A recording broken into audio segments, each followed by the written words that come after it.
What's up, guys? It's Richard from US11 back again with another video. And in today's video, we want to talk about the options Sukuna has going forward. Because right now, we know that Sukuna is currently in a pickle. We know that right now, there isn't anything that he can do, or is there?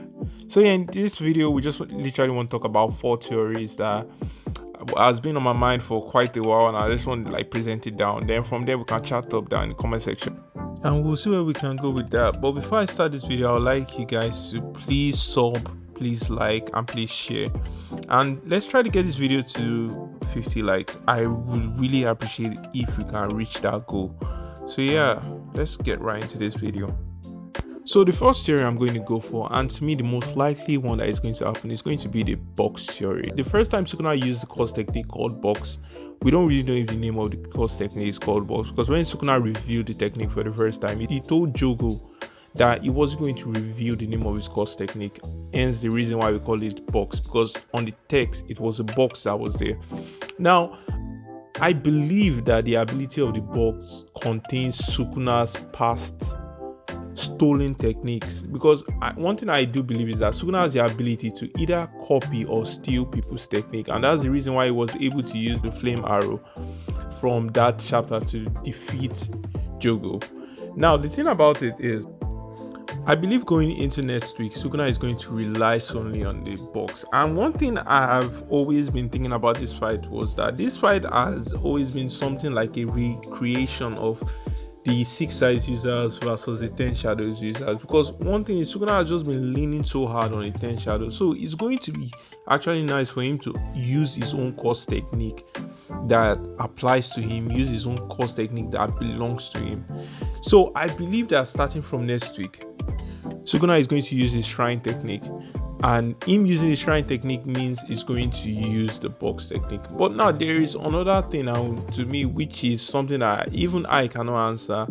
We can chat it down in the comment section if you have any idea concerning this. But there is the thing about it is that we all know Gojo's ability allows him to create infinity to block any ability. Now, how Sukuna is going to counter that, I truly don't know. But definitely I know he's going to find a way. And we all know that there's a trump card Sukuna is hiding. Now that trump card could be the box technique, and that trump card could be a way to bypass it, Gojo's infinity. We're not really sure about that, but then again, there's a big possibility that there is a chance that he might have a trump card that can bypass infinity without using Maraga. And when I think about it, that would make sense, because even if he did have a way, why not go with the safer option of using Maraga to adapt to it and saving that ability for the last one? Because it wouldn't be wise for Sukuna to just show his entire hands when he knows that there are so many people watching him. And that would make sense again, because guys, you have to think about this in this spectrum, is that the whole world is literally watching Sukuna and Gojo's battle. Why would Sukuna want to expose his course technique to the whole world? It would make sense if he uses a technique like the 10 shadows, meanwhile keeping his own technique, and only using his own technique if he feels that he's in a situation where he absolutely must use his own technique, which I feel he's going to use next week. So my speculation going into next week is that I definitely think he's going to use the box technique, and when he does use the box technique, he's going to find a way to counter Gojo, because I still believe that Sukuna is going to win this battle. Like, there are so many things going for Sukuna right now that just killing him off will be a very, very sad way to go about JJK. But then again, I trust KK Akutami because he's a very competent writer. So going on, so now that I've talked about the black box, let me go to my next theory. So my next theory is outside help from Orihime or Kenjaku. Now this is the one I do not want to happen, because if this happened, it really solidifies the fraud Kuna agenda that the whole fandom has been pushing. And if this goes on, then definitely, I'm sorry to say, the hype that we all had for Sukuna will just die off, because at the end of the day, he's supposed to be this counter to Gojo, he's supposed to be this supreme one, he's supposed to be the king of courses, and at the end he's still depending on help from people like Kenjaku or Yorime. Now I can understand if he uses Yorime to counter the rest of the, like, Yuta, Yuji and the rest, definitely that makes sense. But if Kenjaku or Yurimi were to help Sukuna, in defeating Gojo, then it wouldn't make sense to me. Definitely, then Sukuna is a fraud, and there is no way that we can argue this. This is the one I do not want to happen. This is the one that I just don't want to even think about, and I believe that this will not happen, because if this does happen, then Gege himself solidifies that Gojo is the strongest and Sukuna is a fraud, and there is no way I can even argue for that one. Now, the third theory on my list is going to be the Yorozu's gift. Now, we all know that Yorozu gave Sukuna a gift in the end of that battle. Now, we don't know what the gift is, and some speculate that it might be a weapon, while others speculate that it might be something else that would help Sukuna in this battle. Now, I have two takes on this theory. The first one is, and I will have to admit, I actually got this theory from Eternal Flames. I'll leave his link there in the comment section and in the description. You can go and check the original video out to hear more about this theory. But the theory goes that the person that actually left the gift wasn't Yorozu, but it was actually Megumi's sister, and she left the gift for Megumi. And that is going to play in the future, where the gift is going to be what will free Megumi. And honestly speaking, that theory actually makes sense. I can see that happening. I can see that playing out. Now, the second one is that the gift she left for Sukuna is probably a weapon that can bypass infinity and the rest. But the biggest problem about that theory is that if that were to happen, then it still pushes the third Kuna allegations, and it still makes everything look as though things just happen by chance.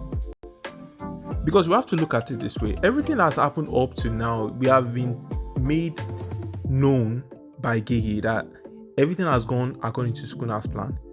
Sukuna seeing Megumi's body, interested in Megumi's 10 shadows, interested in everything, and Sukuna eventually getting Megumi's body. It has always been part of the whole plan. It has always been part of Sukuna's agenda. Now, the fact that Yorozu just came out of nowhere, and the fact that she herself is giving Sukuna this weapon of sorts, to me, I believe that if he uses this weapon to defeat Gojo, it wouldn't make sense. It will look more like an ass pull, because she just came out from nowhere and she gave Sukuna a gift, and that is what Sukuna uses to defeat Gojo. So definitely, I'm going to call that an ass pull if that were to be what would actually make Sukuna win. And so the last theory would be 10 Shadows Totality. Now, this one, I don't see it really happening. Of course, it's true that 10 Shadows could actually total, because most of all the shadows have been destroyed, especially Mahoraga, and we can all just imagine Mahoraga and all the remaining defeated shadows trying to fuse together to form something mad. That would be overpowered, but I don't see that coming. And if that were to come, I feel like that would be something more reserved for someone like Megumi. That would be catered towards when Megumi actually gets his body back and the rest. So I don't see the 10 Shadows Totality whole thing coming true, but there is a possibility that that might be the route Gege might go, because the way I'm seeing it right now, if I were to rank my theory and the one that is likely supposed to happen, it will be the first theory I stated in the video, and this might be like the second to the last.